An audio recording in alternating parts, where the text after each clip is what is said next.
Back. We've taken 2 weeks off. This is episode 678. I'm your host, Ricky Mick. Alongside with me, the man, the myth, and the sleeping legend. It's Alex. You know, I kind of take offense to when people call me old, but today I just need a nap. So I fucking get it. I totally get it. I got a text message from Ashley about a half an hour ago. She goes, if he's late, this is why. I told him to get up. And no response. Well, also I was feeding the cats and also scooping their litter. So He brings the awesome. It's I yield to no one. Yeah, I'm tired. I agree with that. And rounding out the tired bunch, it's the man that loves fire. It's Matt. Yeah, and I was on vacation and I'm tired. You still on vacation?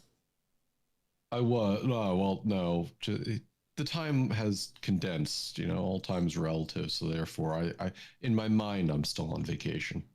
Listen, I hear you. I took a week off, went to D.C. with Sweet Mama D, came back, and the last week was a blur. I almost forgot today was Sunday, and we had to record today. Yeah, I was the lucky one that I got off the boat at 8 a.m. on Sunday, and by 12:30, I was getting ready to go to work. Ooh. Yeah, I took Monday off because I was like, there's no way I'm getting back to New York at 4 o'clock and then going to work at 11 p.m. that night.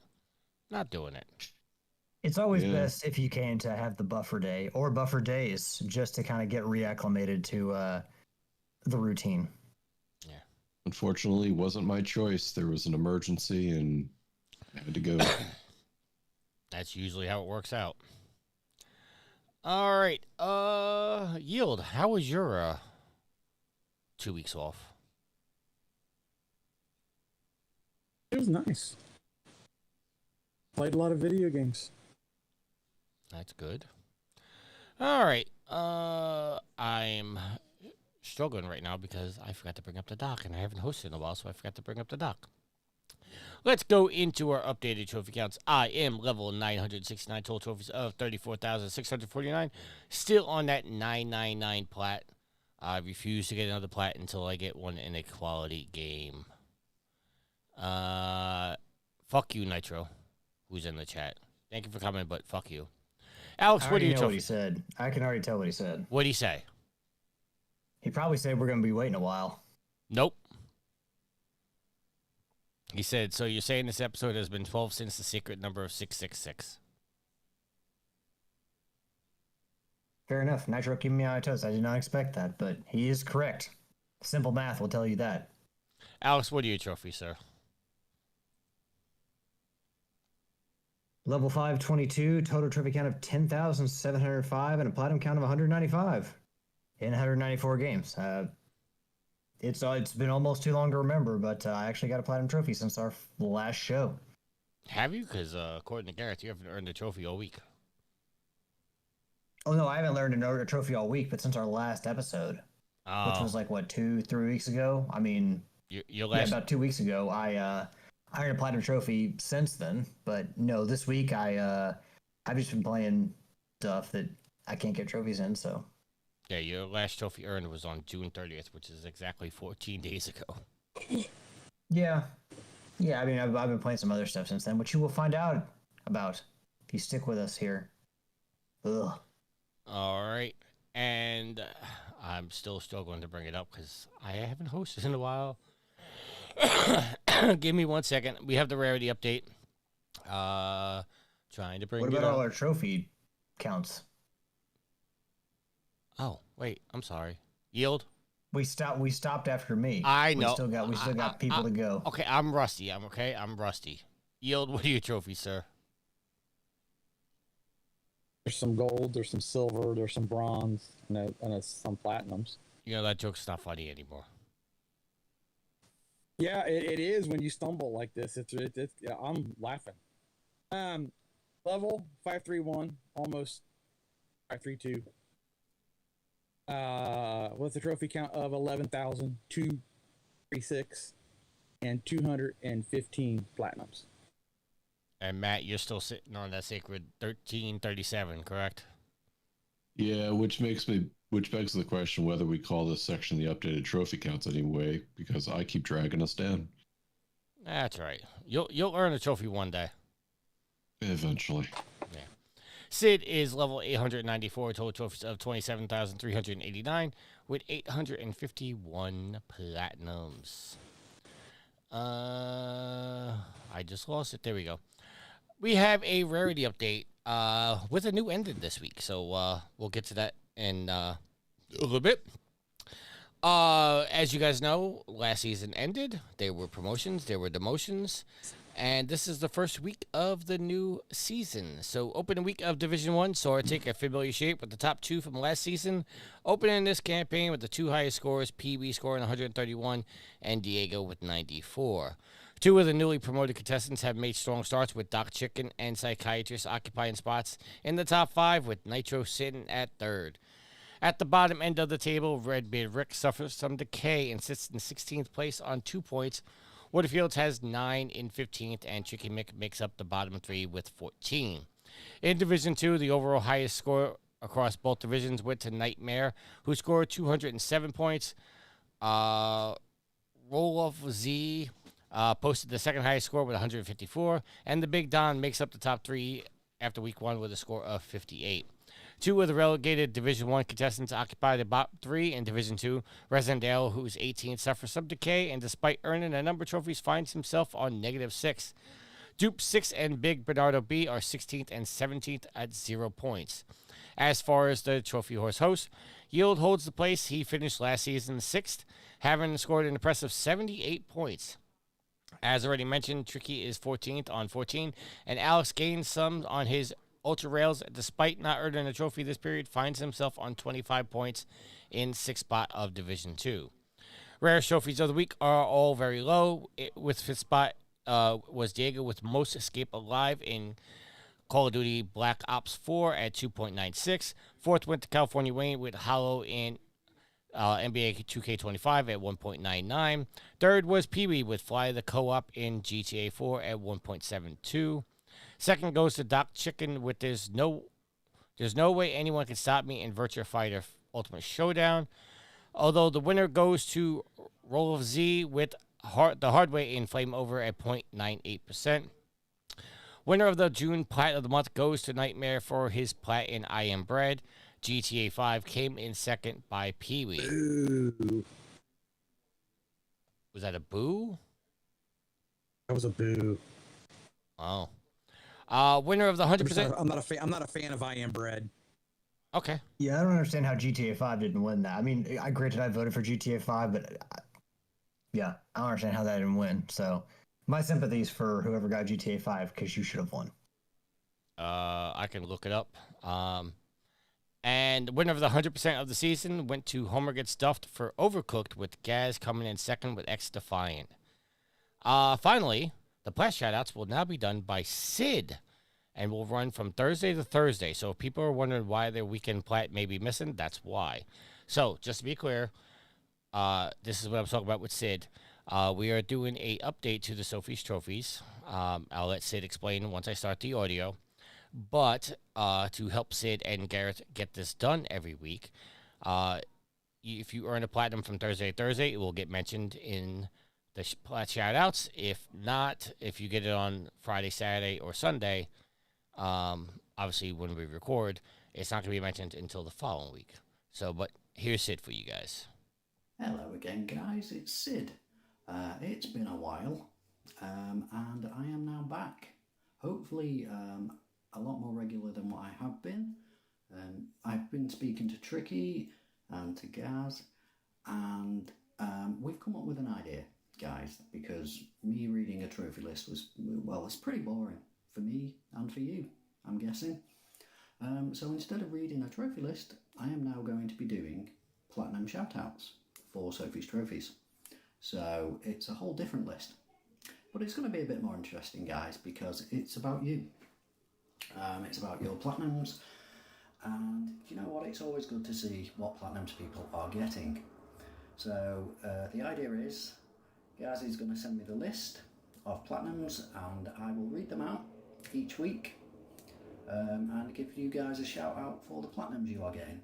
So this week we will start off with EDJ3DJ. And he has got the platinum, I assume it's a he, I'm sorry if it's not, on FBC Firebreak, and that is on the PS5. Then we have Peewee-ITFC,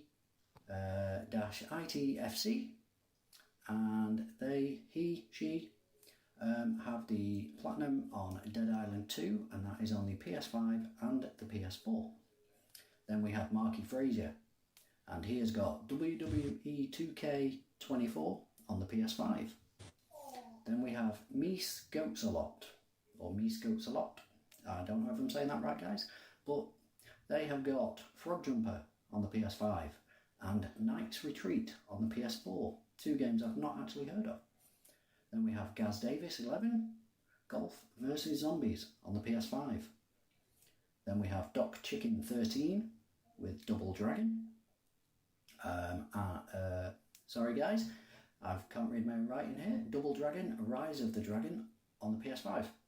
Then we have Psychist, and they have Hades on the PS4 and Blacksmith Simulator on the PS5. And last but not least, fellas, we have X Nightmare 317, and they have Call of the Sea on the PS4 and Concrete Genie on the PS4. So that is your platinum shout outs for this week, guys. Sorry I was a bit rusty. I should be getting a bit better next week, hopefully. But congratulations to everybody who has a platinum, and I can't wait to read out the next lot. So guys, take it easy and keep getting those trophies. Bye. All right, so thank you, Sid, for sending that in. Gentlemen, let's get into what we're playing. It's been 2 weeks. We'll start with you, Matt. What have you been playing, sir? Well, for those of you who did know and those of you who don't know, I was on a boat for about a week playing plenty of games, and that's where most of my boats and hoes. Boats and hoes. I'm on a boat. It wasn't with T-Pain or The Lonely Island, but it was still a boat nonetheless. So I spent a good portion of the week playing a game called Fantasy Life I, The Girl Who Steals Time. Evidently, this has garnered quite a bit of a following, selling millions of units, and it's a interesting game. It's kind of like Legend of Zelda meets Stardew Valley or Animal Crossing.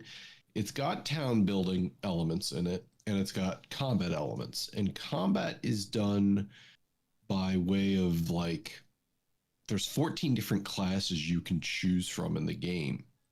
And you could switch between them pretty regularly and level them up individually. And there's like 5 combat classes, fighter, archer, mage, things like that. And then they have all sorts of like community classes, whether it's woodworking, whether it's mining, blacksmithing, alchemy. It's made to be kind of like a single player adventure game with multiplayer components. So what you could do is you can hook up with a couple of your friends and go on missions. And it's interesting. I don't know how much I'm going to be playing it, but I on the boat, I was taking the time to make sure I got to the point to be able to play multiplayer with friends, because it's a good like 3 or 4 hours to get to that point. So I don't know. It's got a very Animal Crossing aesthetic, visuals, graphics. It's on multiple systems and it's crossplay. You can play no matter what system you're on with your friends. It's all done via coding, like online codes and things like that. Then I also put in a significant amount of time playing Metroid Prime Remastered, because that is a fantastic game and it plays wonderfully and looks great even on the Switch 1, but I was playing it on the Switch 2. Fun story was I was on the ship and V and I went to the library, and I use that term loosely. It's just a collection of comfy chairs with, away from the pools and everything. So it's a little quieter than normal. And I was sitting down playing the Switch 2 in one of the chairs, and I look up because there was a kid knocking on one of the elevators. And he looked excited, and he asked me to hold up the console, and I showed him that it indeed was the Switch 2.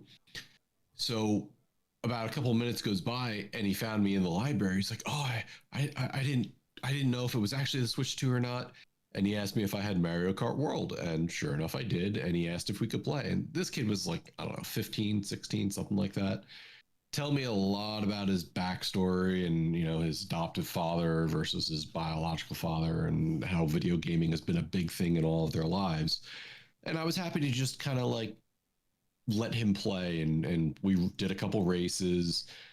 It was just fun. Again, more gaming, bringing people together, and it worked perfectly on tabletop mode. I broke out both of the controllers. We each had one. Set up the little kickstand, and it played very well in that mode. Then I did some time. I started Guardians of the Galaxy on the Steam Deck. It plays okay. Steam Deck's starting to show its age, but I decided to take advantage of the Steam sales, and I bought it for like $5. So I can't really complain about how it's playing or why, but it's a lot of fun. I enjoy it. It's definitely kind of like if Concord had decided to do what it didn't do, and make it a heist game. I would have loved to have seen an original story in vein of like what Guardians is doing. When I came back, I played Monster Hunter Wilds because they did the title update 2 while I was away, which introduced, or I should say, reintroduced 2 monsters back into the series. So it was fun getting those back in. And then I also bought into the game that everybody else seemingly has bought into. At least 5 million people who have bought it. Is this game called Peak, Peak? It's you and other people crash land on an island, and you have to climb a mountain, and you find things in the wreckage. You find things as you're climbing the mountain: ropes, food. You get affected by hunger, and you have to help each other ascend. And essentially what it is I think it's like every day the mountain map like changes, so you're not climbing the same mountain every day. It's kind of like a roguelike. And that's really what I've been playing. Not as many games, but I've been spending a lot of time in the games I have been playing. All right. Yield, the games you've been playing, sir? Okie dokie. So I went and 100%ed Serial Cleaners, played through and got all the trophies in the Dino Park DLC. I then went back and 100%ed the First Tree, the game that I had played a while ago, and was just like, I was kind of bored, just wanting to finish some stuff out. Fired up through the Flame and the Flood again, and kind of been farting around with that. Played some Broforce, knocked out a couple of trophies there. Nitro and I have been playing Firefighting Simulator, the squad. Got ourselves to the point where now we're to the 2 grindy trophies. Messed around a little bit in Star Wars Squadrons and got a trophy there. Spent some time, a lot of time in Roadcraft.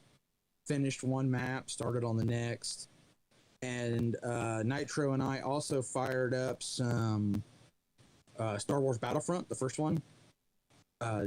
Just as beautiful as the second one, but the second one's a lot more trophy friendly. Played some Everybody's Golf. Fired up the original Helldivers and was working with a buddy trying to help him get his platinum in that.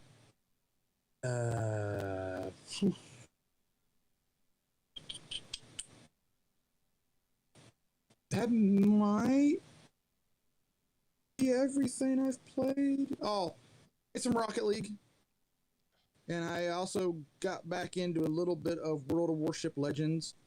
Over the 4th, decided to join that new campaign. So I'm working on that. And I've played some Payday 3. Finished out the newest Warbond in Helldivers 2 just in time before the next Warbond drops next week. And I also played some Deep Rock Galactic. and helped Nitro get his 4-player trophies for the PS5. And that is everything I've played in the last 2 weeks. All right, I want to welcome Jurassic Parky and Channel 3 GG to the stream. Thank you guys for popping in. I see Channel 3 is lurking. Alex, what have you been playing, sir? Well, the Platinum Trophy I got a few weeks ago, actually not long after our last show, a few days after our last show, was Prince of Persia: The Lost Crown. Hey, Tricky, did you get the Platinum Trophy in that? I have not played it since that day. Okay. So, I mean, overall... Oh, hold on. Let me clarify something here. Remember what I was saying? I was frustrated at that part that I was trying to go, and I didn't want to spoil anything. Yeah. I stopped playing at that point because I was so frustrated with the game. I didn't want to soil my experience, so I just stopped playing it. That's the only reason why I haven't got back. Not because I don't think I can get the platinum or anything. It's just that old adage that if a game's frustrating you and you can't beat something, take a break, come back, and you'll be able to do it. That's what I'm doing. Or in your case, might not be able to do it. Shut up. So I got the Platinum Trophy in that. If anyone ever wondered why Ubisoft has if Ubisoft ever has trouble making money, it's because The Lost Crown, I will say overall very positive experience with that game. I liked it quite a bit.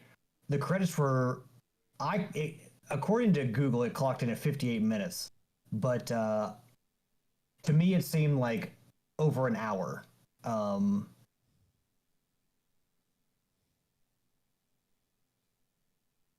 You also with me? Yes, we lost you for a second. Yeah. Yeah, it's because my recording. Okay, I'm gonna start again because my recording definitely bunched up there.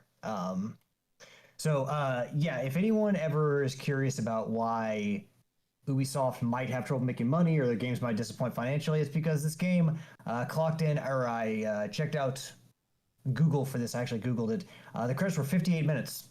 And I swear it's actually more like over an hour because I just let them play, and man, it was some long ass credits. So there were a ton of fucking people who got credit for this game, and it was, I guess, one of their smaller games. So just their projects are massive, from what I can tell, and paying all those people, it takes a toll. So got to have a big old budget. So I don't know, Ubisoft, kind of we talked about it before, probably needs to kind of rein in what they spend on games. Like I said, overall, good experience with that game. Really enjoyed it. I got through the DLC as well, the Mask of Darkness. And what's cool about that is there's kind of a character in the story that in the main game that kind of disappears for a while. You don't see him, and they kind of make just kind of some comments on them. But the DLC kind of tells you what happened to him and kind of gives you some further backstory on the characters. And it's nice because that one particular character, you can't really give a lot of backstory during the rest of the game because the game has like a focus and you're moving towards that focus. But if you just kind of threw this character's side story on there, it would feel like just tossed in there. Whereas if you kind of do it as a DLC, it works a lot better. So it doesn't feel like the DLC was cut from the game. It feels like it's a natural extension of the rest of the game. So as far as playing it as DLC, I thought that the story was, it made a lot of sense to have this released after the rest of the game.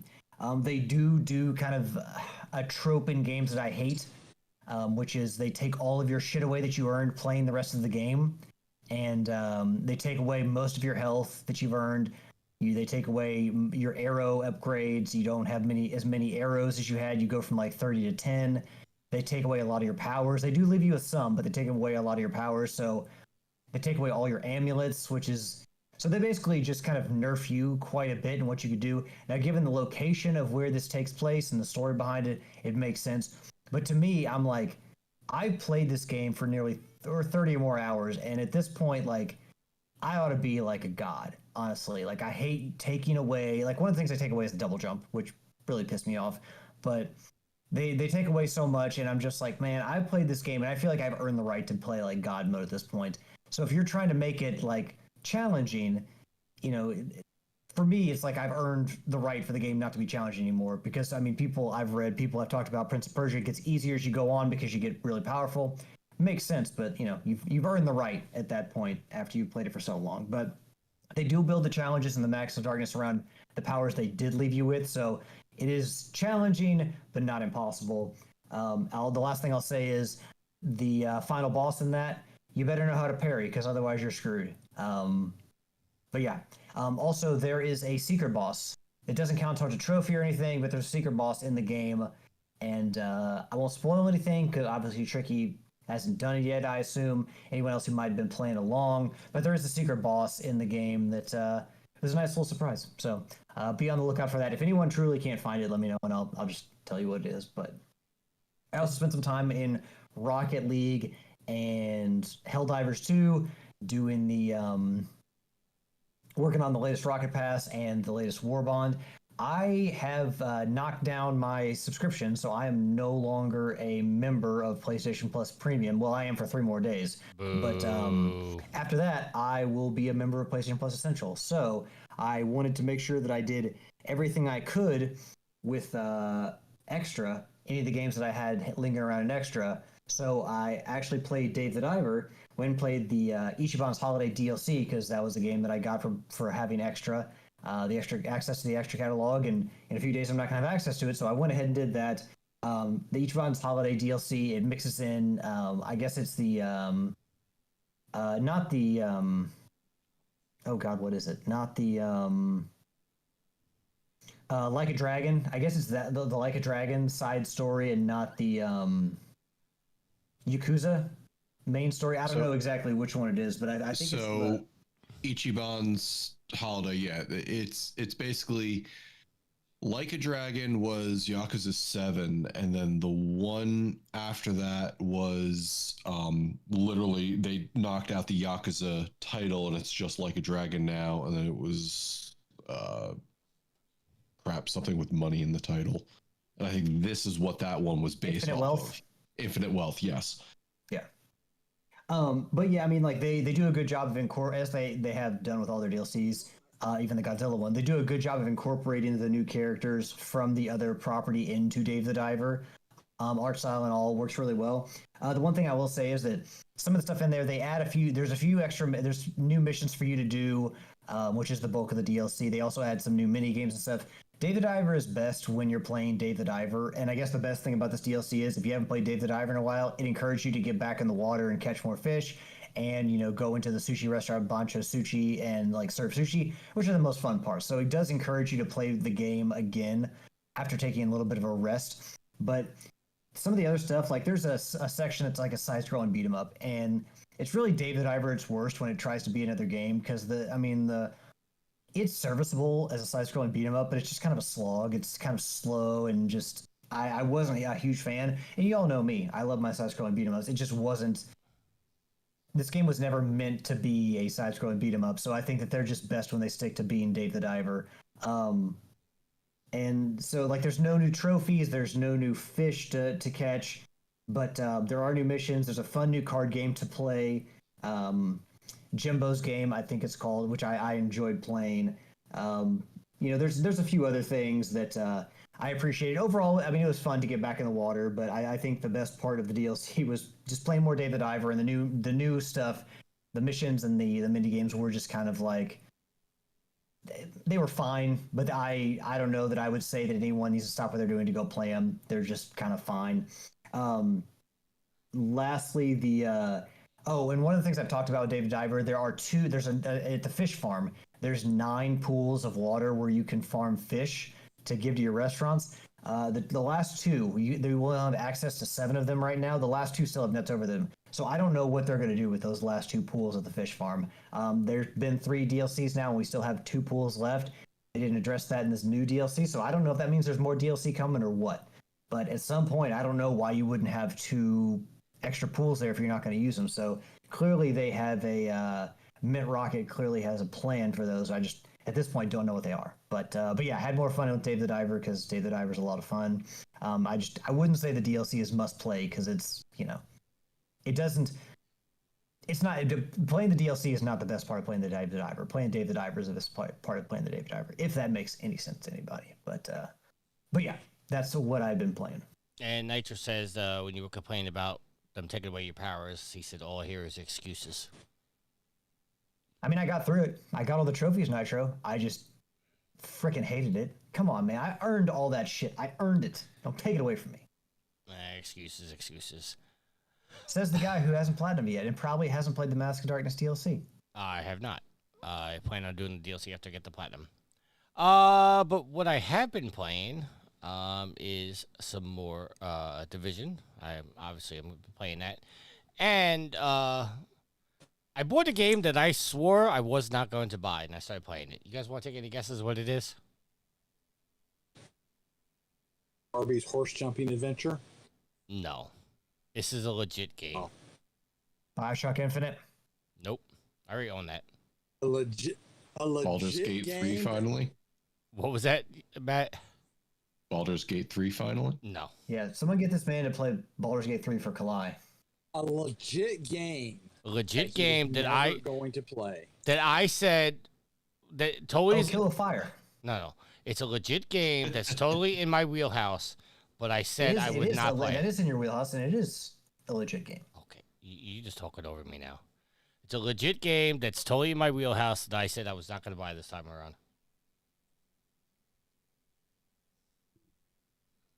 And it would be... I was waiting for you guys to guess. Yeah, we're all out of guesses, man. All right, Death Stranding 2. Okay. Oh. I said I was not going to buy it, and I wound up buying it. And I bought it on vacation. This is the worst part. I bought it on vacation. You're gonna buy it. I- You're a Kojima pony. What's worse is I bought it on vacation and then couldn't even download it because I had hotel Wi-Fi. Oh, I have to make a correction. Nitro says the comment about, oh, here's excuses, which towards me about not going back to Prince of Persia. That's not what it came through. That's not what it came through, Nitro. And I mean, if Nitro for wanted some to call me reason- out, that would be fine. But I'm glad he clarified because you've had enough time now where you could kind of rest up and go back against those challenges. So it totally makes sense that he would also call you out. I've been working nonstop. I went on vacation, and then since I've been back, I've been working nonstop. What were you saying about excuses? I'm 100% it's an excuse, but that's exactly why. All right, let's get into the show proper. At this time, I'm going to throw it over to Matt, who is the maestro of the news. Oh, I like that title. Let's go with that.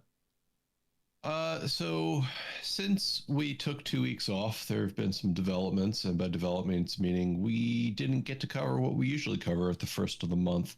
So these next two articles are brought to you by the PlayStation blog, covering the additions to PlayStation Plus for the month of July. First up being the PlayStation Plus monthly games for July. And according to the article, it says, a big thank you to players for 15 wonderful years. Obviously not thanking me since I'm not contributing to this.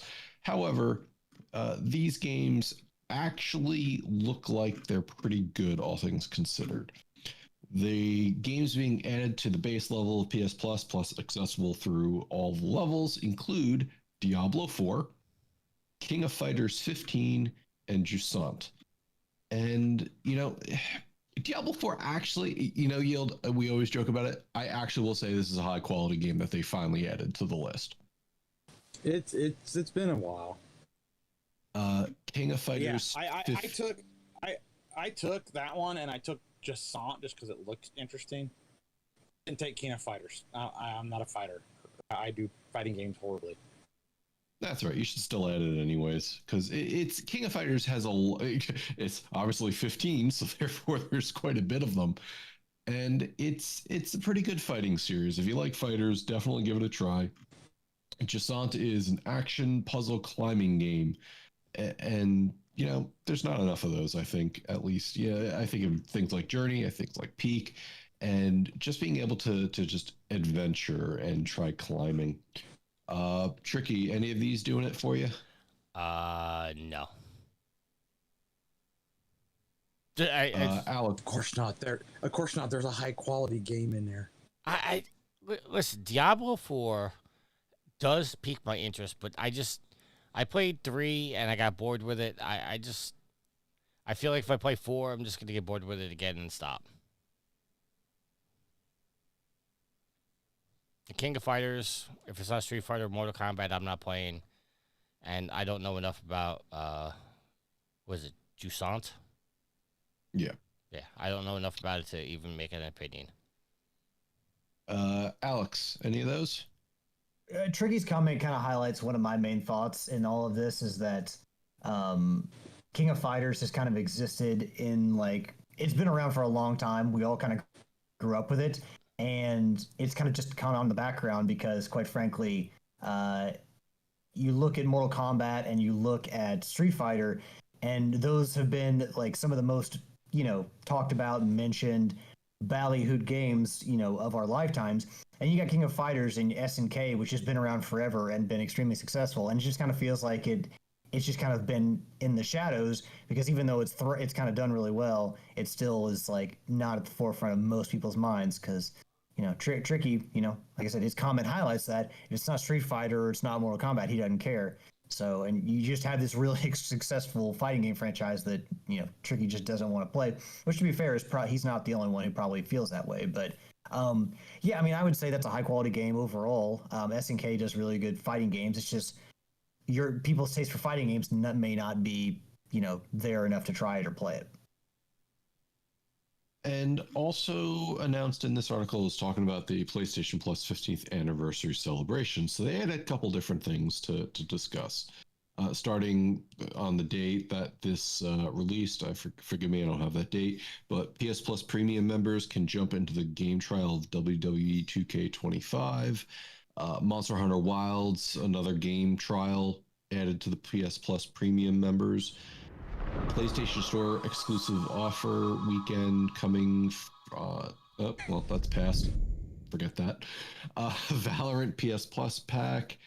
PlayStation tournaments are being held. Sony Pictures Core from the day of that article through August 12th. PlayStation Plus Premium members can unlock a 15% discount on up to 2,000 movies store wide.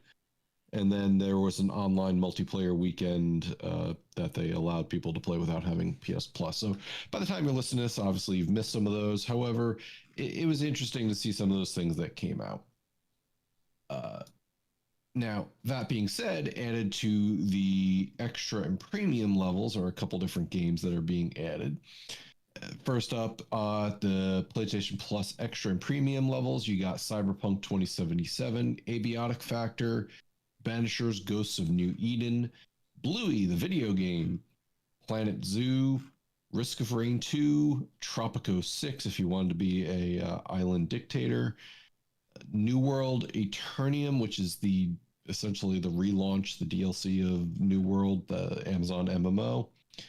And on PlayStation Plus Premium, you are getting Twisted Metal 3, Twisted Metal 4. That's it. I guess they can't add much else. Oh boy, the 989 Twisted Metals. We're all so excited. Yeah, those were not good Twisted Metals. They were bad. You could just go ahead and say they were bad. All right. I don't know. New World was fun. I never played the Eternium DLC. Tropico 6 again. It's a island simulator where you play El Capitan Dictator. Risk of Rain 2 is a fun roguelike to play with your friends. Planet Zoo's fun from a city builder aspect. Bluey, I know nothing about. I keep being told I have to watch Bluey, that it's not necessarily just a kid's show. Banishers, I know nothing about. Abiotic Factor, I know nothing about, but I've heard good things. And then obviously Cyberpunk is what it is. Meanwhile, it's the PS4 and PS5 versions. I'm like, well, good luck PS4 players. It's a high quality game. Yield, any of that do it for you? I would do Cyberpunk if I had, if I was more than an essentials, but that sounds about it. Tricky? If you're talking, you're muted, Tricky.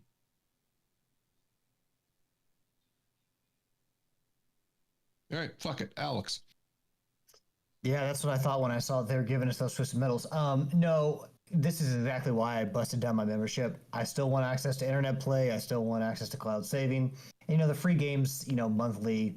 There's winners, every year. So you're bound to get some your money's worth out of those. But this premium catalog, I don't know, man. Like they just have added.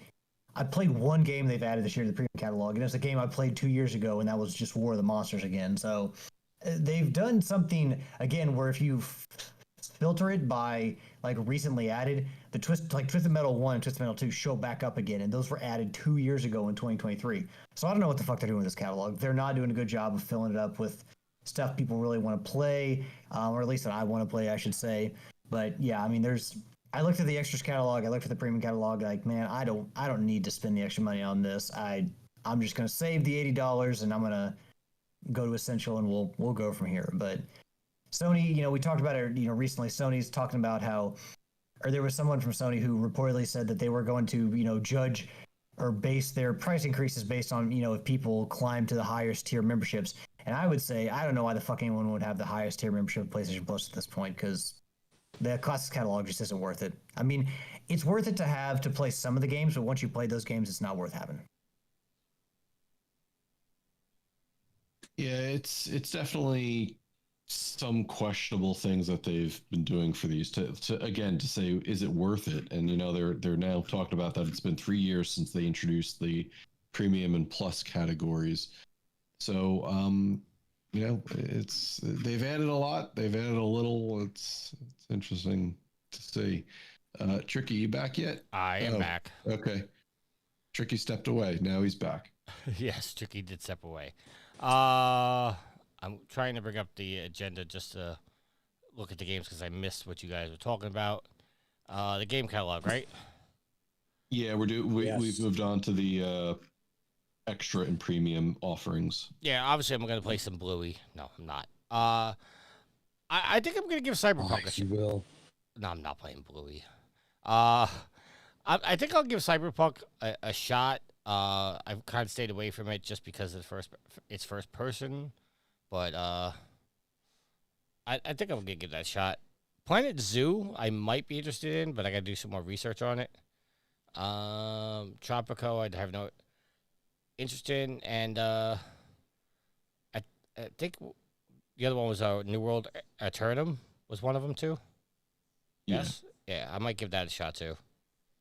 But Death Stranding can take me a long time to get through, so I'll go to work on that. And then I got 3 games potentially for Plat 1000, so I don't know what I'm gonna do right now. Nitro says Cyberpunk is definitely worth a shot.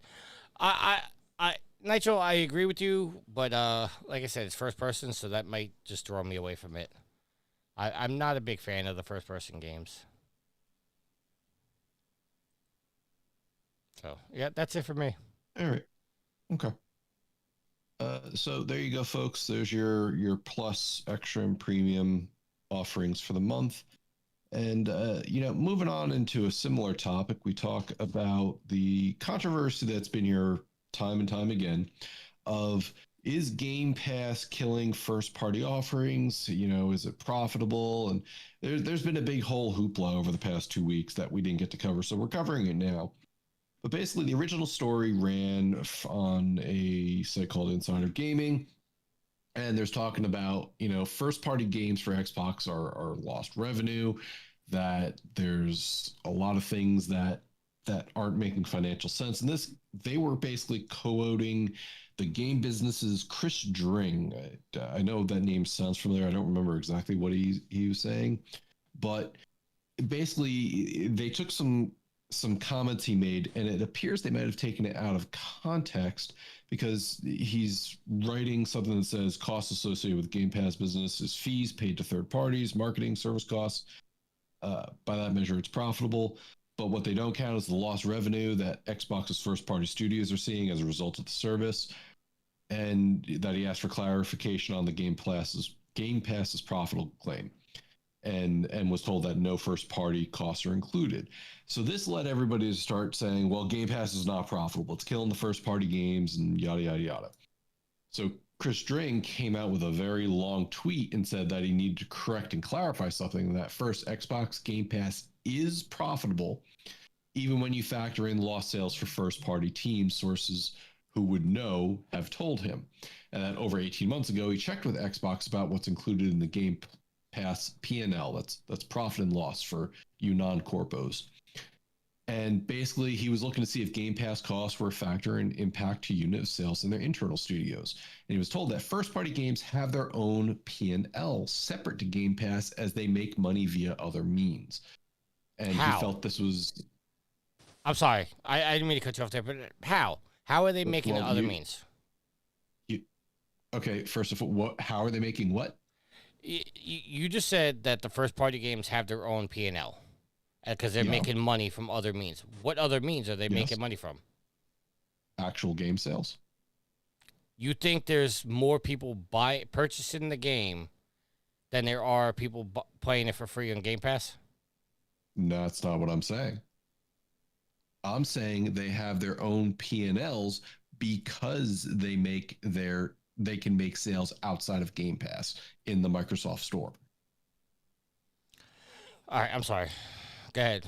I cut you off. I apologize. So basically, all it's just saying is that first-party Game Pass studio games, or damn it, Tricky, now you threw off my flow here.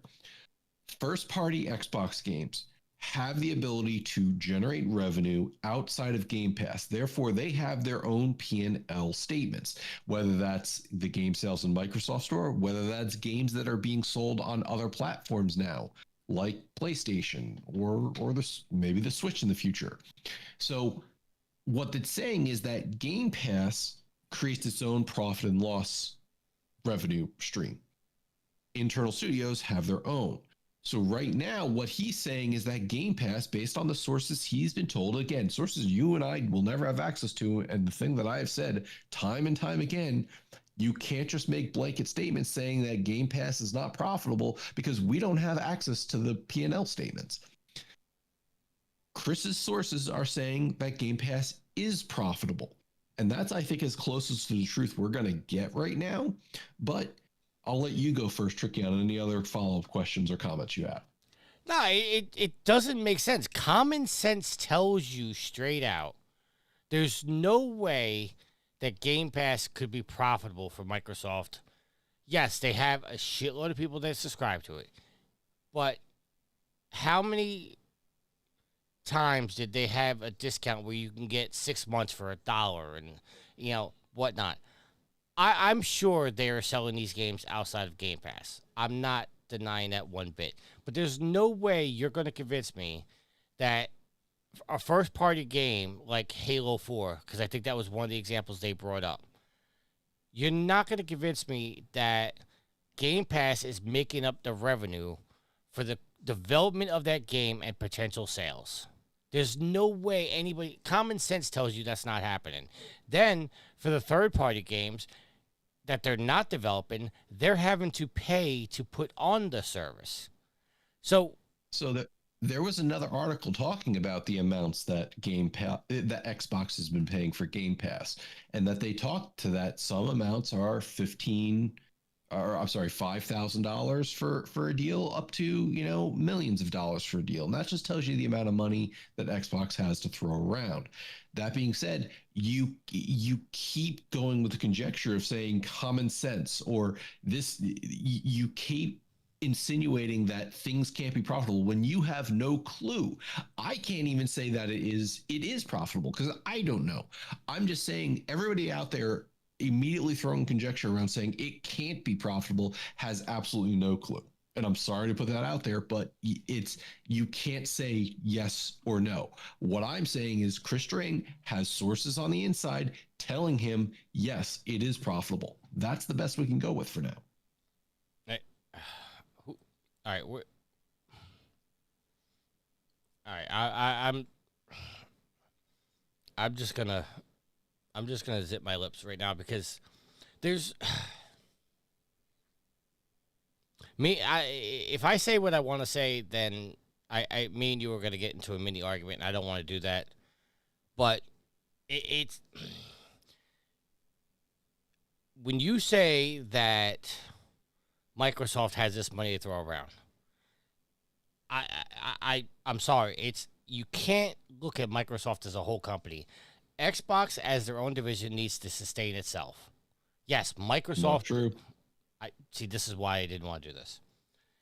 Dude, I worked for a company that stores couldn't sustain themselves and other stores picked up the slack for them. And that's because it was market bad, share. bad business. If I own, Except it's not. It is exactly what corporations do to gain market share. if I own 10 stores and 9 of my stores are successful, but one of them's not, the right business choice is to close the store that's not. You don't take money from the other stores that are profitable to keep a business that's killing itself alive. You don't do that. That's bad business. It is not bad business if you're trying to take market share away from competitors in the same area. All right. I don't want to argue. Let me use an example that should be easy for everyone to understand. I work at a grocery store. Some items are sold at a loss on purpose because companies understand that those are maybe essential items that people need, and they're willing to sell them at a loss so they can sell other things at a higher cost, a higher margin. Basically, there's a product mix where you sell some things at a loss because you have to, because people are coming into the store for those items, and you hope that selling other items for a higher cost or a higher price will pull up your margins, basically you making money by people coming to your store and shopping. Just because something sells for a loss in a grocery store doesn't mean they're going to stop selling it. No, but to your example, Alex, selling apples at a loss so they can sell bananas at a higher cost margin, that makes sense because you're doing that within your store to survive. What I'm saying is, if your store overall is not profitable, if your store every month is losing money because of payroll, having to buy the product to put on the stores, if your store itself is not profitable every month and they're taking money from another store to pay off the salary and the product and the everything in your store, that's not good business. Yes, I get Matt's point of going, you know what, let's put, we say where you worked, right? Because I don't want to keep saying store. We've mentioned I worked at Lowe's. I was talking about Alex. Alex, we mentioned the name of the store you work at, right? I mean, I work at Whole Foods. So. Okay. I just didn't want to put that there. If I understand putting a Whole Foods in a market, if there's different grocery stores around that you want a Whole Foods to be in that market, I get Matt's point of that. But if your Whole Foods is not profitable, then it doesn't make sense for Amazon to keep a Whole Foods in that market, because all they're doing is losing money, and you're taking the profits from another business away. You're instead of making just an astronomical number, if you have 10 stores and 9 of them are making $1 million a month, but one of them is losing $1 million a month, your overall profit for all 10 stores is $8 million. Where if you close the one store, now your profit is $9 million for that month. It doesn't make sense for that 10th store to stay open if it's constantly losing money. And that's the point I'm making. The basis of your argument is that you assume that the Xbox games division is losing money. You're just assuming. I don't know if you. I'm talking about just the Game Pass game model. Because I mean, if they're still making money overall, it doesn't matter, because what they're trying to do is, publicly traded company, they're trying to increase their money they bring in for shareholders. While they may operate at a loss at certain points in certain sections, they are still bringing in, it's still, how can I say this? Their financials are still more impressive if you have more things to sell. You're bringing in more gross revenue and all this. It's still more impressive, even if you're if you have sales in more areas and you're taking advantage of the market in more areas, that is more impressive and than just you getting completely out of the market and not selling video games or not selling hardware. Even if one aspect of their games business to you may seem like it's not profitable, their business overall can be profitable. I'm not arguing that, but what I'm saying is we keep seeing on the stories that Game Pass is profitable. Okay. And to Matt's point, we're never really going to know because we're not in their financial calls. We don't see all that stuff. And we're probably never going to know. But looking at it from the outside looking in as just a person that's on the internet, it common sense is telling me it's not profitable. Now, behind the scenes, Microsoft might have some magic formula that it's profitable, and there's this information that I just don't know, that we're not privy to, that we're never going to be privy to, that makes it profitable. Fine, that's great. I'm not looking for the downfall of Xbox in that regard. I'm saying from the outside looking in, you're spending hundreds of millions of dollars to develop these games in-house, first-party studios, and then instead of selling them for $70, $80, $90, whatever the price point of games are going to be, you're taking a loss of that, and you're hoping on a subscription service that most people are only paying $9 to $15 a month for. And it does not make sense to me, and it does not look right to me. I mean, we can all agree, for years, Microsoft, Sony, and Nintendo, we all agree that it's pretty common knowledge that they always sell their consoles at a loss because they're looking to make that money up in game sales and software sales in their games. Well, now Microsoft is taking a loss on their consoles, as far as we know. We don't know exactly true. But now they're not even making up that revenue on game sales because they're not selling their games. They're giving them away for free on Game Pass. But Tricky, you have to qualify everything you say with "we don't know." Well, you're talking about how they're selling their game console at a loss. Well, we actually don't know, but we assume that.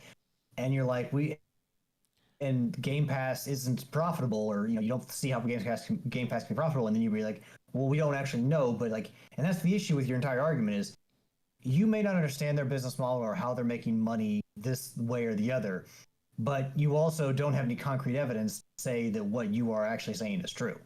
Okay. And hold on, Tricky. Hold on. You also make the blanket statement of saying that they're giving their games away for free. And I keep wanting to stress, they're not giving their games away for free. They're allowing you to rent their games. And you have to maintain that monthly fee if you want access to them. You're not paying $15 for one time and then you have access to it forever. So it's a recurring fee that people are going to pay to be able to play the games. So I understand you are saying from your position, you are not seeing how it makes financial sense. And that's okay. I'm not telling you have to see. I'm just telling you the evidence that's out there that a professional insider who has sources is saying that the Game Pass subscription model is profitable. Now, you do have a valid point to say, well, how could their first party game series be profitable? And we don't know. We now know that they have a separate profit and loss statement for first party studios, but there was nothing in the article to indicate saying that those were being profitable as well. So you do have a valid point. And I also want to. However, I'm sorry, Gad. No, all you. I was just say also the fact that they have a separate profit and loss statement for those in-house games, those first-party games. What I heard, and maybe I'm just making an assumption here, is that instead of the first-party studios saying, "Hey, we're going to make $15 million off this game," or "We're going to make $60 million off the game," is they're making their own profit and loss statement because they're lowering their expectation and saying, okay, we're not going to make $60 million on this. We're only going to make $10 million on it. And that's okay because overall we're going to work out in the end. That's what I heard when you say they have their profit and loss statements. And that's a very good statement, because how many times has the hosts of this show complained about Ubisoft or EA setting expectations way higher than they should be? It sounds like Microsoft is doing the smart thing and saying, we're going to judge these games, but we're also going to judge them in a way that makes sense with our business model. Yield, you've been silent for a while. I've been silent for a while because I am under the same thing I've always been, which is I don't see how it makes money, but until all the cards are laid on the table so we can see their business model, it's just my opinion. I mean, obviously they're doing something right because they're still doing it, so they wouldn't continue to not do it if it was losing as much money as some of us feel like it is. Okay. We've been on this for a while. We all good to move on to the next article? I think we should also mention that Yes. Microsoft did recently lay off 9,000 people, and didn't they close the initiative, completely killing the Perfect Dark game they were making? Yeah, there's that, and there's also things to talk about to say Microsoft is too big for their britches and needs to settle down. Like I'll be the first one to say, the fact that you have something that is profitable and they're still laying off teams tells me that's more corporate greed than monetary problems.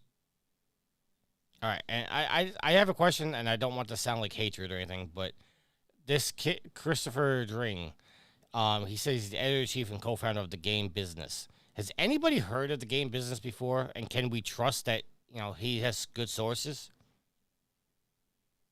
I have not heard of his new venture. I have heard the name before in the gaming context. So I've heard his name multiple times before. Okay. The big problem is that not being able to name your sources definitely doesn't help with people. Naming your sources gives more credibility to your statements and your facts and the information you're using and putting across. But obviously, some people don't want to do that because if they relay who they are, they put their name out there in public, it could look back negatively on them at their own company or something like that. So I mean, in general, saying my sources is a little problematic, but in some cases, it's the best we can get. All right, I just looked up, and I think good. Yeah, I think also it's making a name for yourself, like the Jason Schreiers, like the Chris Strings, who when you say I have a source and your reporting generally is accurate or true, people tend to trust you more, as opposed to Matt Granelli going out there being like, well, my source at Nintendo, my uncle said this. So go ahead, Tricky. No, that was gonna be my point. Is like, was his tweet just something that was put out there and people took it for gospel? But I just looked up his LinkedIn. Apparently, he was at Gamescom editor. He was also the head of GameIndustries.biz in IGN Entertainment. So, I mean, he's got some chops in the business. He's got cred and sources. Right. That was my question. I wasn't trying to hate on him, but, like Alex just pointed out, you turn around and say, yeah, you turn, you go, I got sources. Well, anybody can say I got sources. It's whether or not they can be credible. Yeah. So, I'm sorry. I'm derailing the show. Yeah, nope, all good. The next story came from Insider Gaming and talked about the Subnautica 2 drama.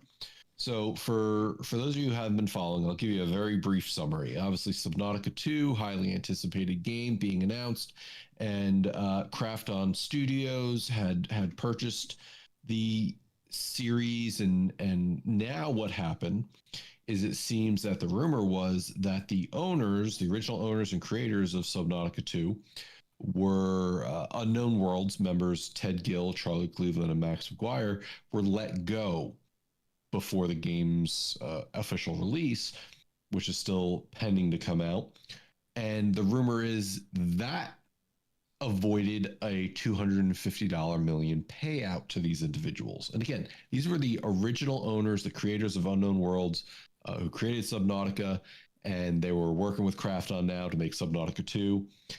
And that left a sour taste in both those trios as well as the community's mouth. And now, like the Subnautica 2 subreddit just has posts of saying, don't buy Subnautica 2, Krafton Studios, who also I think had some layoffs recently beyond those three.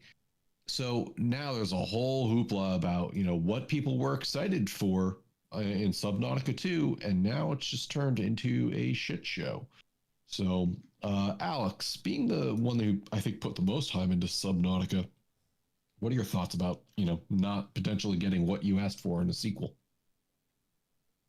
Well, I don't know how thrilled I am to play a sequel to Subnautica, because it got to it got to a certain point where I did really enjoy Subnautica, but the start was a little rough on me. It kind of, you got to wonder if, with high level people being laid off from the original product, and, like, it feels like there's a shift in the studio. Like, we talk about Rocksteady isn't the Rocksteady we remember from Arkham Asylum. I think Tricky made that comment in recent episodes. Because a lot of the people some of the people who work there on those projects are no longer Rocksteady. When you lose people who have that much influence on the game and you feel like are the ones steering the ship, it feels like things are about to change and maybe for the worse. It also feels like, especially if Subnautica, a lot of people love Subnautica. There are plenty of videos on YouTube to show that. People are just, playing the game, dicking around, building underwater bases just for the hell of it, seeing where they can build underwater bases. There's tons of ranking videos. People love the game. When you enjoy a game series and all of a sudden there's buyouts and there's layoffs, especially of, again, high level people within the studio, as a community, I could see how that would rankle people, and people would be like, no, we don't like this. And it can be their effort to enact change. I don't know if they expect people to be brought back based on the boycott or whatever, but they're using their voice to share their displeasure, and I get why they're not happy about it, because, again, as Matt said, there is a thought that this was done. People were laid off to avoid paying them out money, which is greed in its most terrible form.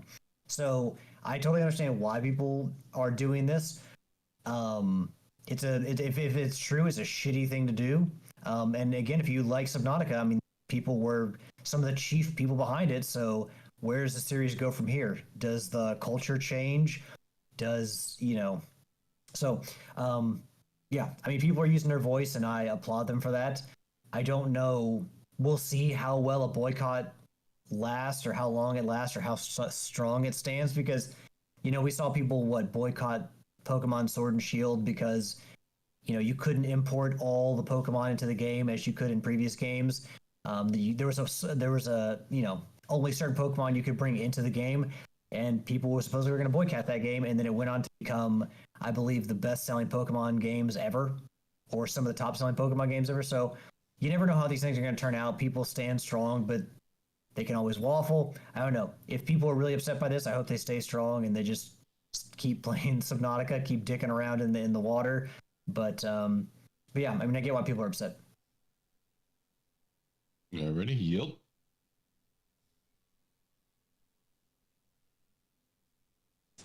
I guess until you really find out why they're gone, I don't really know what to say. I mean, like Alex said, if they let them go because they didn't want to pay them their bonus, you shouldn't have offered them that contract. That's really shitty. And I don't fault the fans at all for being like, well, we don't know where this ship's going to go without these people, so I don't want to play your game. You just got rid of, our favorite people. So it'll be interesting to see how this story unfolds further. All right. And Tricky. Yeah, I don't have an opinion about this. I haven't followed it enough to really form a good opinion of this. So. Well, moving on to our last official story is something I know Tricky is excited about, and coming from the PlayStation blog. Introducing The Last of Us Part 2 Remastered Chronological Experience, out today. Basically saying this is a free update that lets players experience Ellie and Abby's story chronologically, and also includes unlockable skins and trophies. So, spoiler warning for those of you who haven't played The Last of Us Part 2 yet, and I'll give you a couple seconds to tune out. But so basically, the story is split into what I like to call 3 acts. And as part of those acts, there is a way that it's told that, you play through part of the story and then it cuts back to a certain period for one of the characters. And then you play through the story that way, meaning up to where the timelines converge. And what this update seems to do is it makes it that the players will gain even deeper insight into the story, according to the article, and that it just plays things out in a chronological manner, which is an interesting way of doing it, and something I've said in the past to say maybe the story would have been handled a little better or a little more well received if they had done the game in a different timeline, if they showed things in a different order. So that's how what I've always said to it. Tricky, what do you think about this? Both the experience and what I proposed in the past. I've been looking to get into this to see exactly how they're going to break it down. Obviously, you guys know The Last of Us is my favorite series of all time. Even more than The Division? Yeah. Much more. I wasn't that much of a fan of the second game as I was the first one, but I still think it was a good experience, a good game. I think Alex would disagree with me. Alex, I don't think you thought the second game was that good, was it? I mean, overall, like, I respect that they told the story they wanted to tell. I thought, I didn't like the direction they took because, quite frankly, I mean, but it's not my choice. I'm playing their story. It's not me dictating the story at all. So I understood. I mean, overall, as a game, it was fine. There wasn't anything wrong with it. But I think that because of the way the story played out, people were bound to like it less than they did the first game. What I will say was, I was exhausted by that game by the end of it. I definitely think that having those, there was a certain section where I was just done and they made me play more. And that was kind of where they went from one perspective to the second character. And I was just like, man, you're going to make me play. I don't know. To me, that game was just too long and they could have paced it better or at least put some of that in the third game. But yeah, I mean, as far as I don't agree with the story, the way it unfolded, but it's their story. So I respected that they told what they wanted to tell. Yeah. I think definitely the game was a little bloated. But I think part of the reason why it was so bloated is because they tried to give Abby a proper backstory, and they tried to do it all at once, and I think that was the wrong thing to do. I know I'm going to get hate for this, but I actually think part 2 should have been just Abby's game, and then 3 go back into, what Ellie was doing and what was going on. I know that's not, the popular opinion, but I think that's what they should have done. If they wanted to give Abby a proper story, that's what they should have done.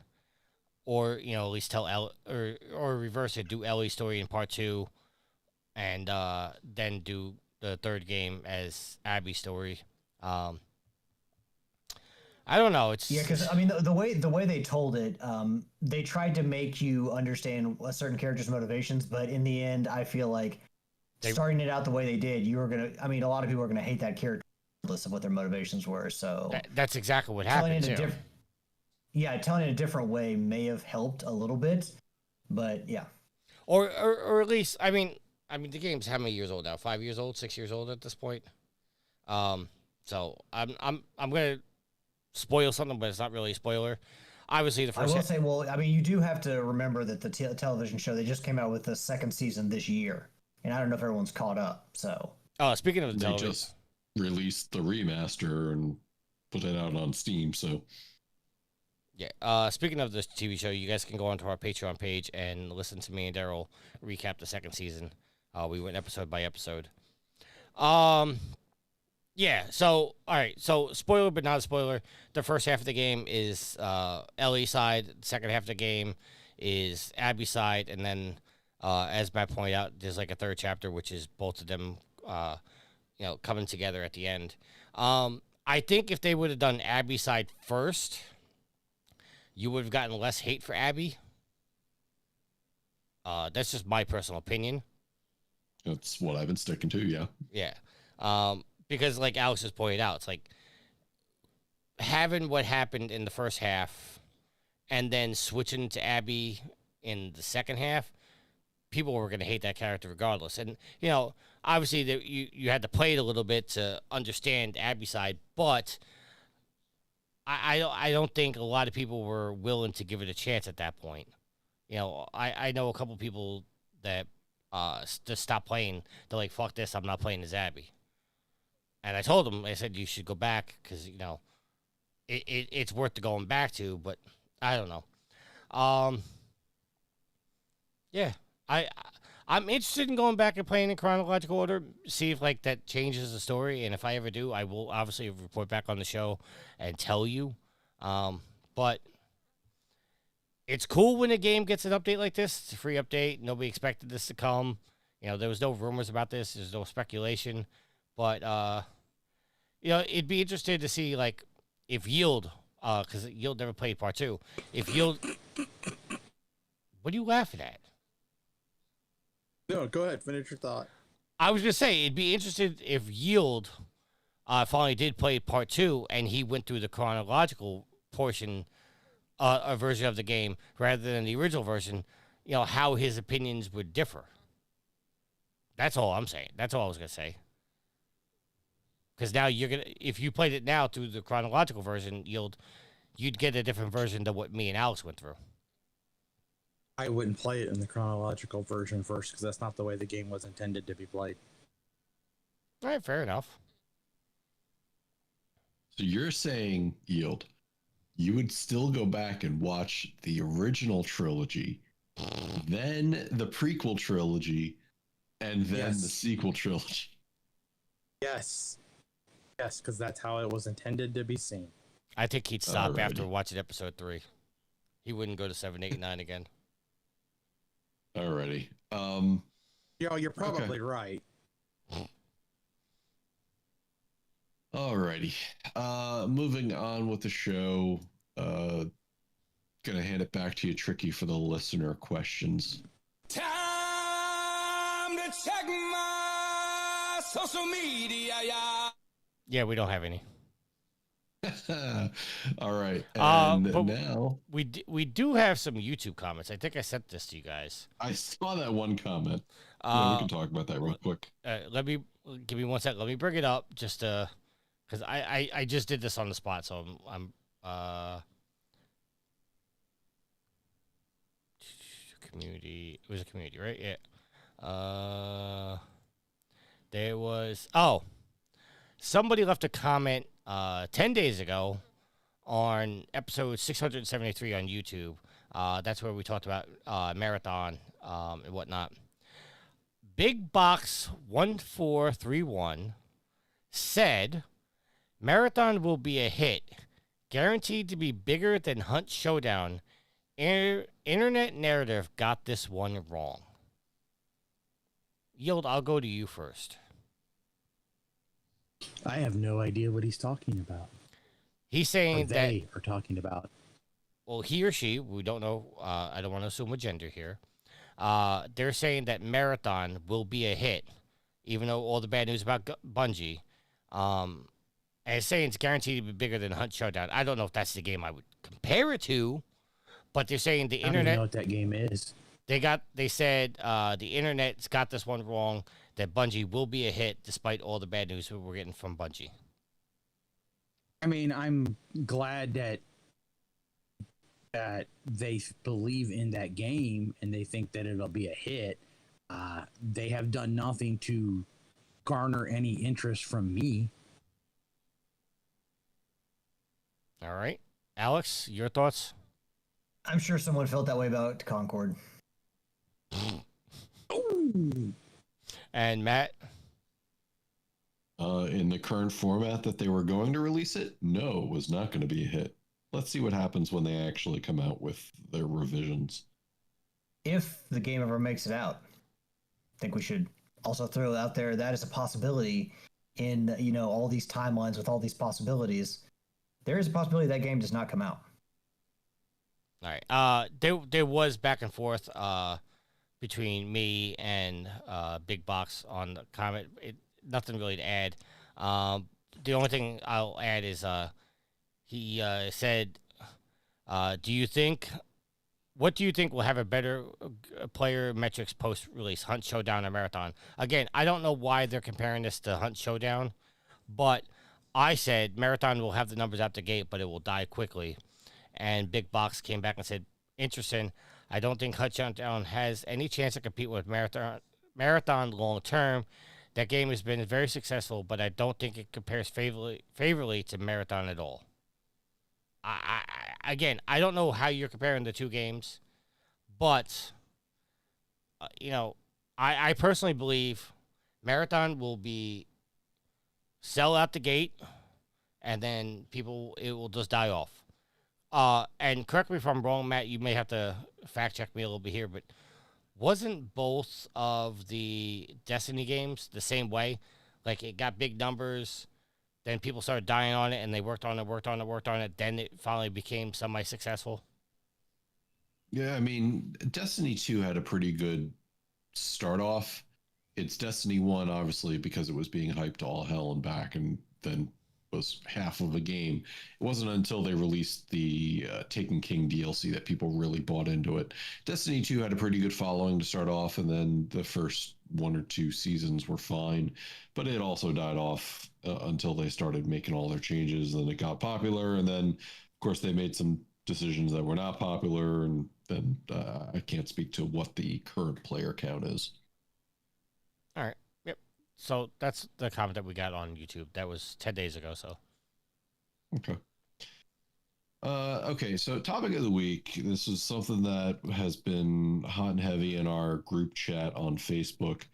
And originally we were supposed to have Will from the PlayStation 8 Dead podcast on here to discuss this, because I've been accused of being a Nintendo shill in many shapes and forms. And you are 100% a shill.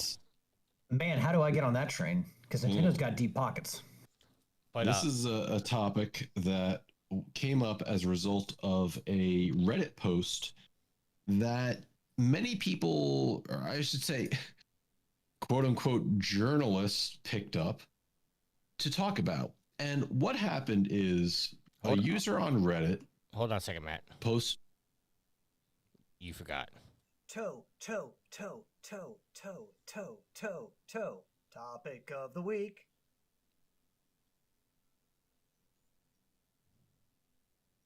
Well, fine then. Fuck you, Matt. You gotta fucking shorten that, Tricky. Maybe by a second. You yeah, gotta it doesn't need to be there. It doesn't need to be a lot. Like there needs to be a pause, but it gotta cut it down. All right. I'll cut you down like I cut you down there, Matt. There you go. I'm still recovering from the burn. Got you good, Gareth. I just want to say. You would go there. Gareth, I just want to say, week 2. Go ahead. I'm sorry. The fuck is this week 2 just talking? I got nothing. You'll find out eventually. Right.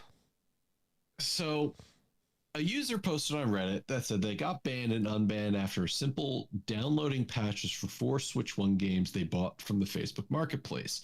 If you get banned, in their comment, they said, if you get banned, go to this link. It was the Nintendo support page. And under Talk to a Human, select Start Chat. He said it's fast, painless, and you get a live person helping you. So much easier than getting support from Microsoft or Sony. That's it. That's his comment. And through further discussions and comments he made in the Reddit thread, the story is he bought some Switch 1 games off of Facebook Marketplace. He then took them home, put them into his Switch, and played them without downloading patches. Then when he went back to download the patches for the games, he suddenly found out he couldn't access the online features of his Switch 2.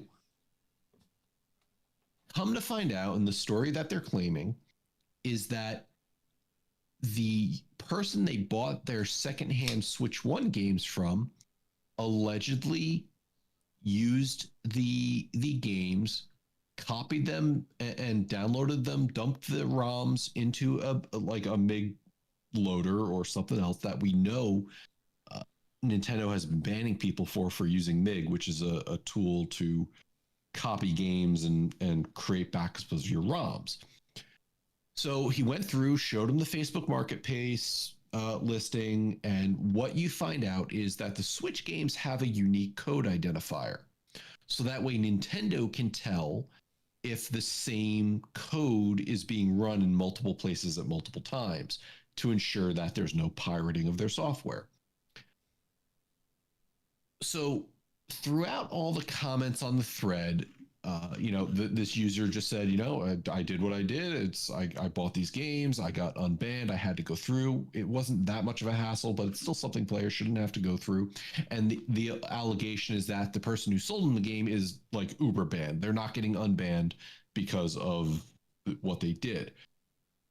So news sites pick this up, and for some reason, I don't know what these journalists are doing because I haven't seen this anywhere else, but they're saying users are getting banned for buying secondhand Switch games. And as a result, this user who posted on Reddit, blah, blah, blah, blah, blah, the story I just told you.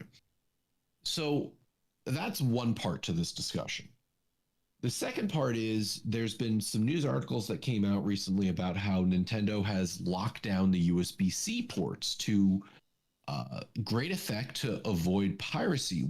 And unfortunately, what this also does is has the consequence of preventing use of third-party docks.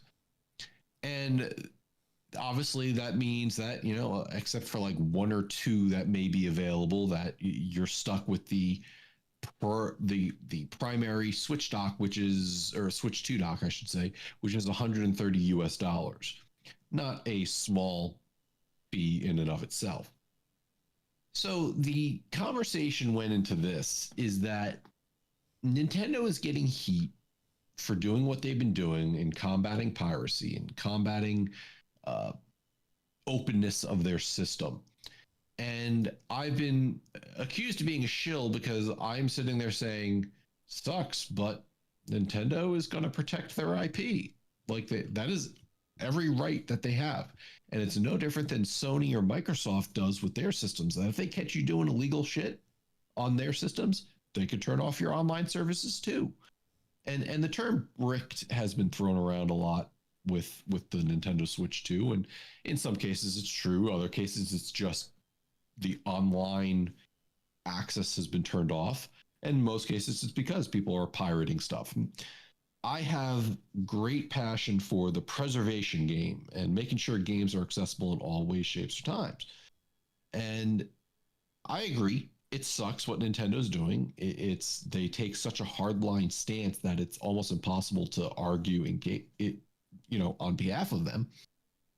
But it's also their IP, their property, and the way laws are currently set up, there's really no argument against it. They're protecting their protocol, and locking down the USB-C ports is a way to do that because people are going to use those ports to dump their ROMs. And I remind everybody, current US law, and again, a lot of the stuff that I talk about is my familiarity with the US way of doing things, is it's not illegal to create backups of games you legally own.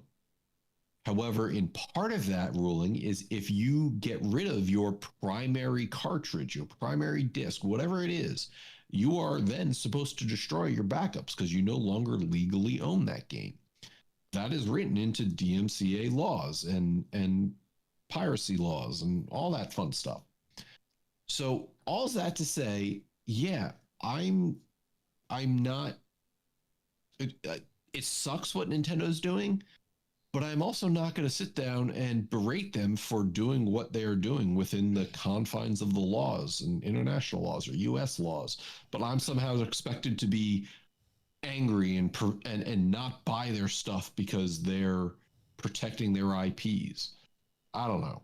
God damn you, Matt. Are you going to give Ubisoft shit for their recent update to their terms of service?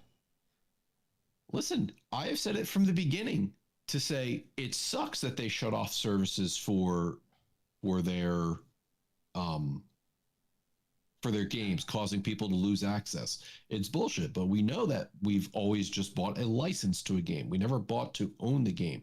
I've said it time and time again that if you wanted to truly own your game, stop buying everything past the PS2 era, because that's when we stopped being truly owners of our stuff. All right. And to your question, Tricky, you talk about Ubisoft. For those of you who don't know, Ubisoft recently it's come out to say something that if Ubisoft said something where it's you must destroy your game or something like that. Do you remember what the exact wording was, Tricky? Yeah, once they stop support for the game, including turn off the servers, it's part of Ubisoft's terms of service now that you must physically destroy your game afterwards. So essentially, right now, if you own the disc for the crew, you have to destroy your disc for the crew because they no longer are in support of it. So yeah, I have to go back and read the actual end user license agreement to see how accurate that is, because as I just pointed out with the news article about the guy getting banned for secondhand games, news sites are running with clickbaity titles to great effect. And that one user post that he was banned for buying secondhand games, they're now out there saying users, plural, have been banned for buying secondhand games, and they don't provide any evidence of other users. So I have to go back and look at the Ubisoft story and see exactly where in the EULA that it says specifically that to verify, because I'm not taking these journalists at face value to agree with them. I will look it up to see if I can find a copy of it while we're on the show. If not, we might have to just report on it next week. But I will look at it right now. Okay. Well, then while you do that, Alex, your thoughts on all this hoopla, and is this the death of the secondhand market? I mean, I wouldn't say that.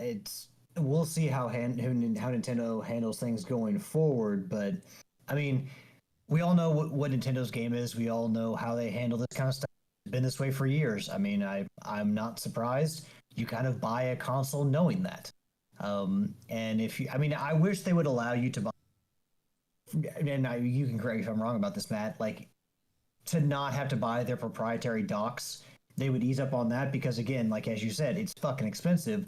So if you lose your dock or it gets busted or broken or somehow, if you buy a certain third-party dock, you risk having your internet service turned off through Nintendo, which really sucks. So I mean, companies, anytime they force you or they funnel you into buying their proprietary stuff at the detriment of other competition is shitty, and I'm never going to be in support of that. But as far as protecting their IP, we know what Nintendo. I agree with you that we need to find a way, and this goes for music and every form of media. We need to find a way that a lot of this stuff can be preserved so that you can access it at any point that you want to. I mean, sure, with like TV shows and movies, you may be able to get that. You own a subscription service to every fucking service that's out there, which obviously isn't necessarily feasible. Or maybe I'm just the one that hates having all these accounts with everything everywhere. But with games, it sucks having to wait for Nintendo or Sony or Microsoft to bring a game back to a store or to re-release it. Or you have the situation like you had with the Scott Pilgrim game and Ubisoft, where there was a lot of rights or licensing agreements, and that game had to be pulled for a while, and now it came back to the stores. Just having to wait to play a game again. I mean, Sony, they have their own PlayStation Plus Premium with the classic catalog, and you think about how many games they have access to, and I get it. Maybe they can't throw everything up there in a few months, but there's so many games they can go back to, and having to wait for them to throw another game up there is frustrating and shitty. So I totally get why Matt is in support of ROMs and stuff like that. And a lot of the people I feel like that have ROMs and things like that, they're not stealing new games. They're not stealing Donkey Kong Bonanza or Mario Kart. They're just plain older games that they can't access anywhere else. Now, that may not be everybody, but again, like, some people just want to play games they don't have access to, and through means of like a ROM. Okay. And before we go over to Yield, Tricky just sent me the article. Indeed, the way I'm reading the Ubisoft EULA, it definitely says that you need to uninstall the product and destroy all copies of the game. So while I look more into that, Yield, do you want to give your input to Nintendo's draconian profiles? I mean, you guys are right. I mean, Nintendo has every right to to defend their property, which is the console or the software or hardware of the console. But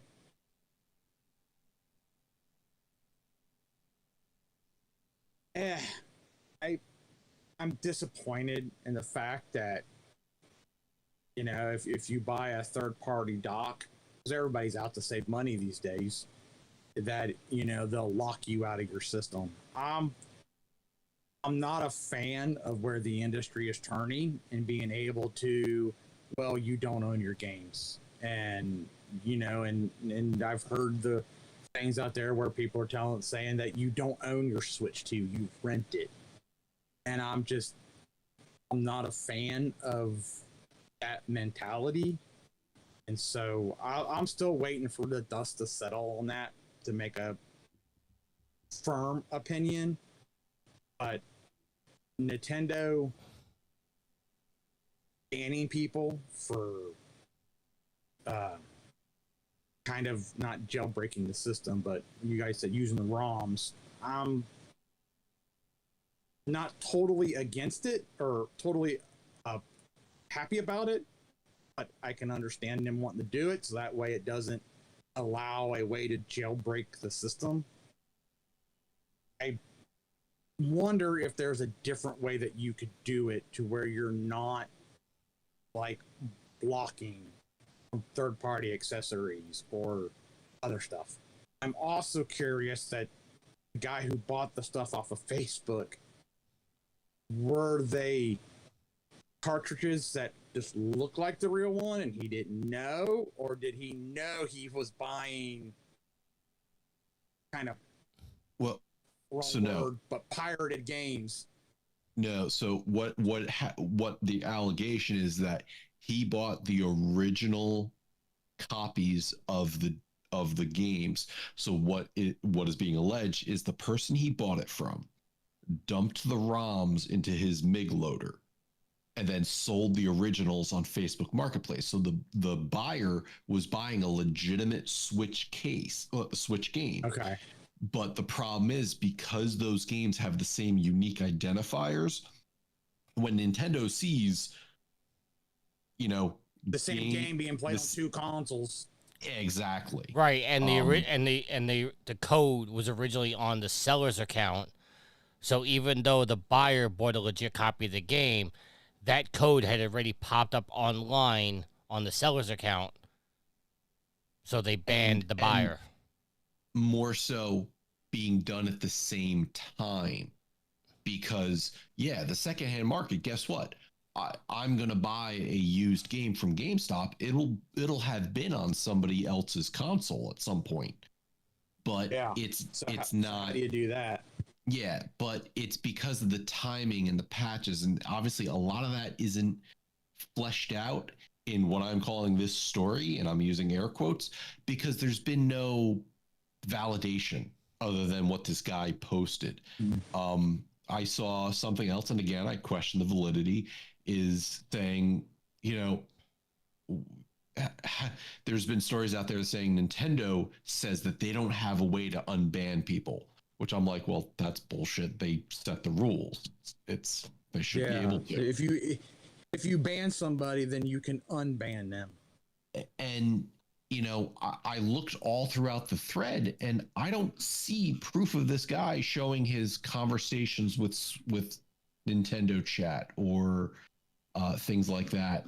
And now with Nintendo's virtual card system, you know, technically you're able to rent your virtual games out to friends.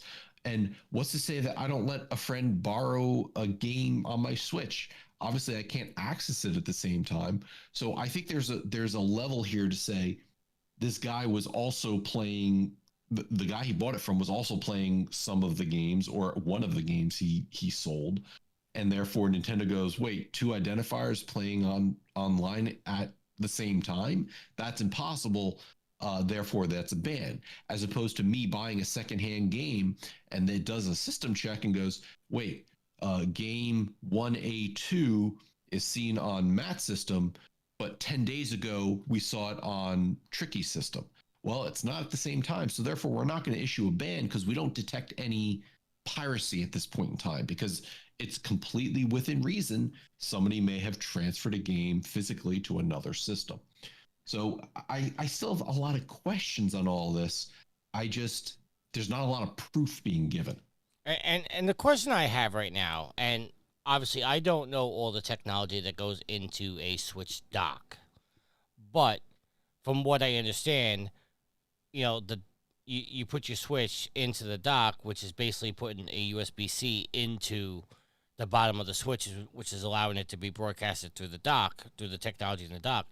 My question is, with them doing this and blocking the third-party docks, is it going to be an issue if you use just a random USB-C charging wire that may not be Nintendo's?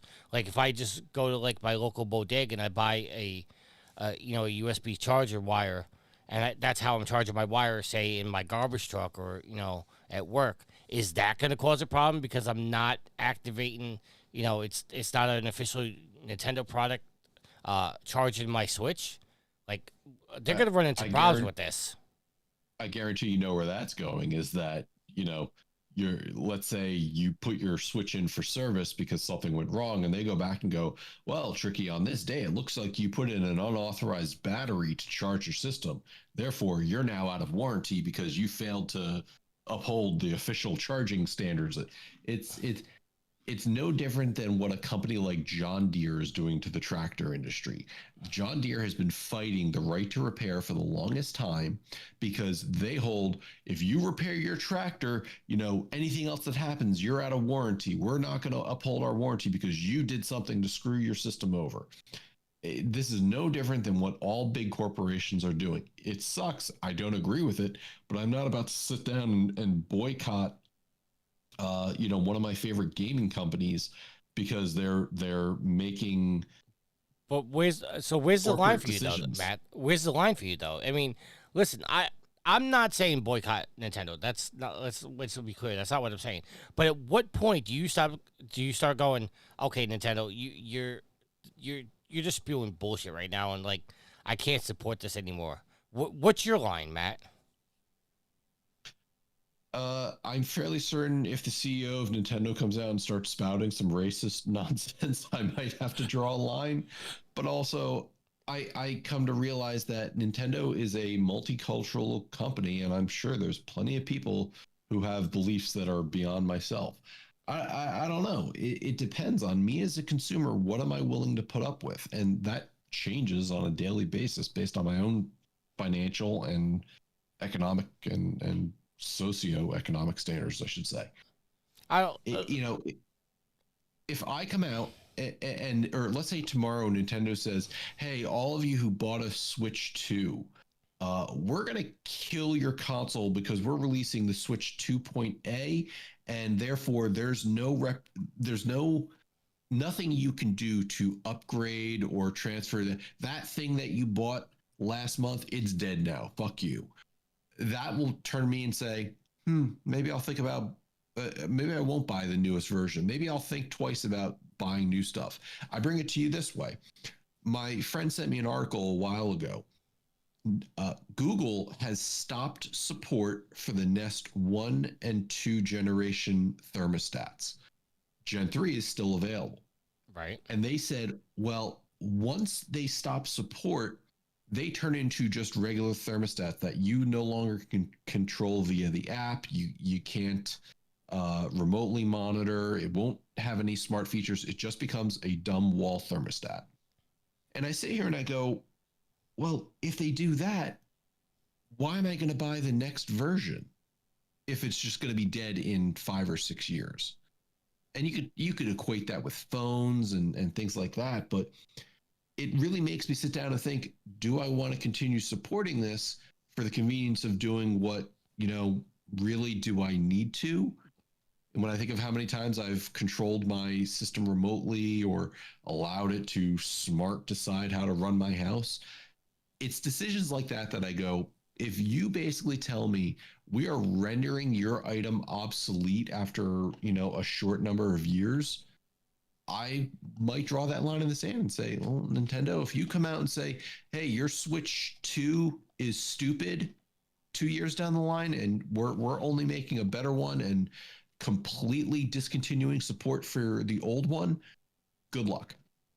Then that's where I might have to draw the line. What's a reasonable? I pose this question to all three of you guys.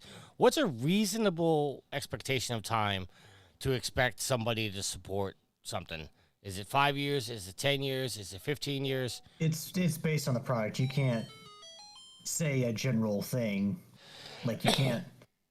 Yeah, there's no way. I mean, you would think that support for a console would last longer than a support for a certain game, like multiplayer games.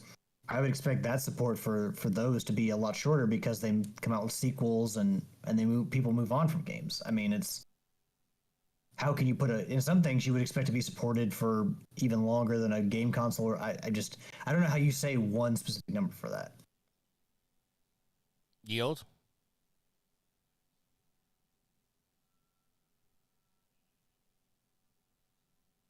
You might be in a different window, Yield.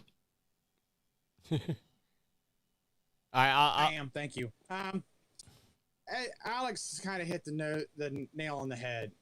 All the products are different, you know. I mean, being old school, I don't think that your phone should go away as quickly, just because you need to. You know, we're not making leaps and bounds like we used to. I kind of feel the same way with the consoles. The consoles are getting lesser and lesser in their life, and we're pumping out a new one, but we're not making any huge jumps like we've done before. So are we just making one for the sake of making one? So it varies on the product that you're talking about. So yeah, it's kind of hard to say, put a timeline on it. All right, so Yield, I'll ask you this, and it's gonna bring up a little bit of a discussion, but that's not my intention here. You often criticize, and rightfully so, that Sony didn't support the Vita. So, Oh no, they haven't. well, no, I'm Or they saying, didn't. okay. So, in your opinion, how long should Sony support the Vita, where you would feel like that it's justified that the Vita was a thing? Is it 5 years? Is it 10 years? Well, I mean, I would say somewhere in the 5 to 10 year range. I mean, definitely a lot longer than the year or two that they did. Okay. And Matt, I'll go back to you for the original question. Like, how long should, like in your example, the Nest? How long should Google supported the first and second generation of the Nest? So while you were talking, I went back and looked, and the first gen Nest came out in 2011. The second gen Nest came out in 2012. The third gen came out in 2015. What that's telling me is that I, in all likelihood, have maybe another 3 years before they stop supporting the Gen 3. Now, I'm moving, and therefore my thermostat needs or hardware may change. And I go, you like smartphones, it's you come out with versions so fast to keep up your revenue stream. It's just you kill support for something, I think, in a way that doesn't make sense to the consumer. And to answer your question, Tricky, like Alex said, it depends on the product, but also to me, it depends on the cost of the product. I spent $300 on a Switch 1 in 2017 and got, nearly 8 good years out of the product before Nintendo released their follow-up.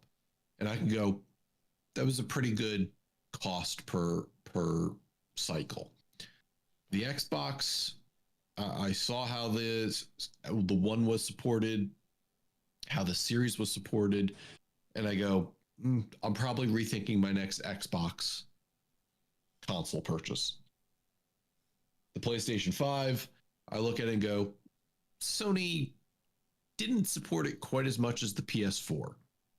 And therefore, maybe I think of the next gen. And I all say that ahead of not knowing whatever games that come out with the next iteration of their hardware is.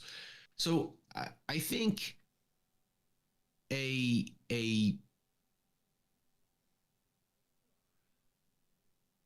to me, it's different for consoles and like home hardware, because consoles serve a multifaceted purpose. And even though they stop supporting the consoles years down the line, you could still load up a PS3, you could still load up a PS4, and it works. You know, there's not necessarily updates for games that you're playing on that you need. I'm sad that I can't go back on Xbox and play Burnout Revenge with people, but I can still load up Burnout Revenge and play it locally. A Nest thermostat whose entire purpose is being a smart thermostat, they've now changed what that hardware can and can't do at a functional level. And that's a different thing for me than like a console. At least that's the way I see it. It depends on the product, the product's purpose, and the price point. Nest thermostats were never cheap. And for them to take something, you know, in this case, 14 or 13 years later, and say, yeah, we're changing it at a functional level of what it can do, that makes me think twice about supporting the company in the future. But also knowing my support or lack thereof is going to mean very little for something like Google or Nintendo or Sony or Microsoft. See, I would argue, and I'm not trying to, you know, be negative here, but I would argue and say you got 14 years of service out of it. You know, how long do you expect them to do it? But on the same point, you know, you bought a product that had the functionality to be a smart device, and now that functionality is gone. That's pretty shitty. It's like, it's, you know, now it's just a regular thermostat. So you overpaid for what you could, you know, you paid $250 for what you could have paid like $50 for. But did you get your $200 worth in the last, you know, 14 years? And 20 years down the line, my dumb thermostat still does the same thing I bought it for on day one. Right. Whereas 10 years down the line, my smart thermostat does not do the same thing I bought it for on day one. So, I mean, the real question is... All right, we're way off topic, and I got to kill this. We started Nintendo, and now we're talking about thermostats. Well, all right.